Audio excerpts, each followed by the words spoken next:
Good evening, ladies and gentlemen, and thank you very much for coming to the She Festival, which is a collaboration between the Karov Theatre in Tel Aviv and the New End Theatre Beyond, originally based in London, now based in Leeds, in this building. There are 7 rooms that you will be escorted to. In a few minutes, we're going to divide the audience up into 2 separate groups. One group will go with Bev, who is here, and one group will go with Tom. And you will go in different directions. Everybody will see the same performances, but you'll see them at different times. Then the 8th room, when we all come together, will be your room at the end of the evening, where everybody is then invited to talk to the actors or participate or make any comments or ask any questions. So the evening, each performance lasts for 10 minutes. Dad, yeah, enough of the opening speech. It's okay, can you... I don't know where I am, I don't know what's happening. I've discovered I think someone's got a nut allergy. The theme is to be... Dad! The theme is to be his daughter. Dad! And this is my daughter. I'm sorry, Robbie. Can you just give me a minute? Can you come help me, please? Can you just give me a minute? Hi! It's okay. Hi! It's okay. How many have we got? Wait, Dad, just never mind, leave them to me now. It's okay, you can have this. Can you just let me sort this out? I'll be right back. Sorry. There's so many of them going on, I have to choose.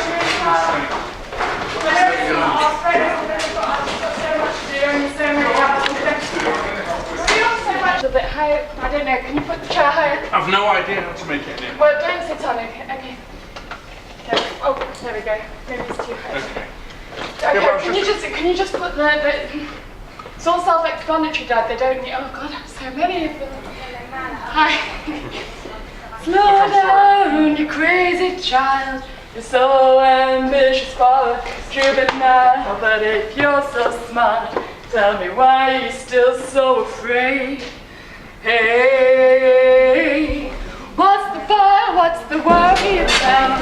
You're gonna kick it off before you around this way. Take a cake for the road, please.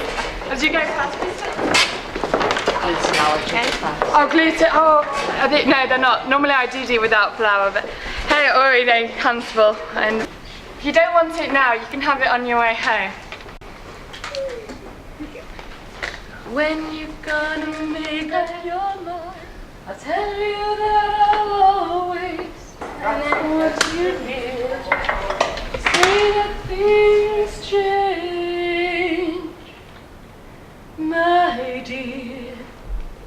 Snow can wait, I forgot my hand. Put my hand in my father's glove. Hello, very warm welcome to the start of El Wahi, the She Festival, 2013. Now my mum, who sadly isn't here tonight, she gave me something lovely to read on the theme of fathers and daughters. It's by, I can't remember if he's Spanish or South American, maybe someone can enlighten me, poet Jorge Luis Borges, and it's called You Learn.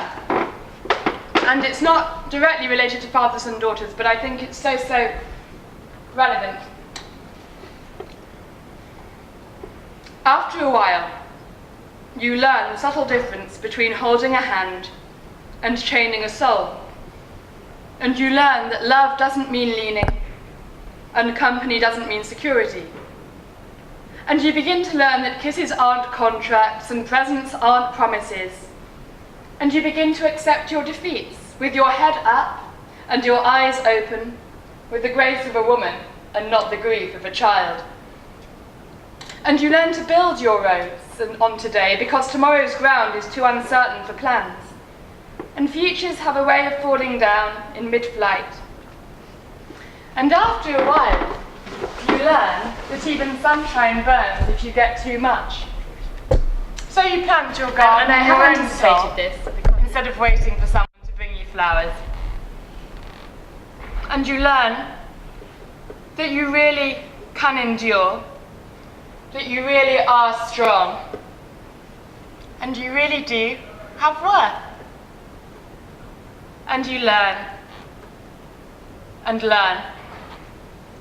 With every goodbye, you learn. My father himself is a writer, and I asked him to write something new for our little father-daughter room in the She Festival. I haven't had the chance to read it yet, so it'll be the first time I'm hearing it too. So you can read it from my iPad there. I'll just bring you to the stage. You can stand up if you want, don't be shy. I don't know if I do, actually. Sorry, I interrupted your speech earlier. Okay. But you know, I'm giving you the chance to make up for it. Is it bright enough? Can you see properly? Because I know no one's eyes are getting any younger. Even I know how to make it bigger on an iPad. Okay. I think it's about... Oh, you can explain. It's about anyway.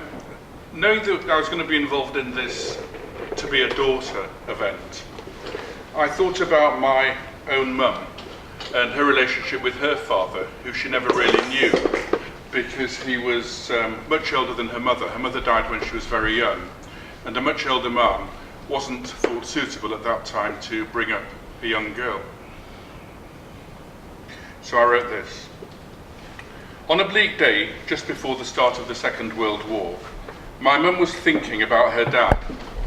It was during the playtime at a school somewhere in railings which had pointed tops to stop children getting out and others getting in.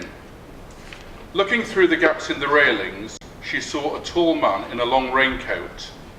He looked like the type of person they were trying to keep out. He came close to the railings and beckoned to her. The other kids stood back. Why had he singled out Anita?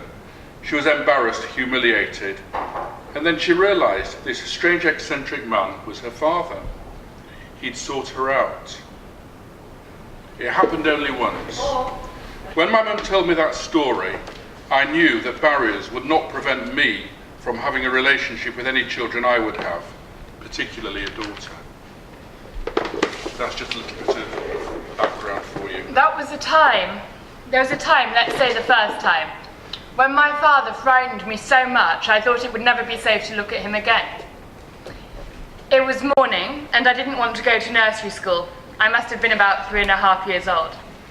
I was with my dad in his dressing room and I thought to delay his getting ready and then I'd at least have less time in nursery school, if not, obviously the whole day or morning off.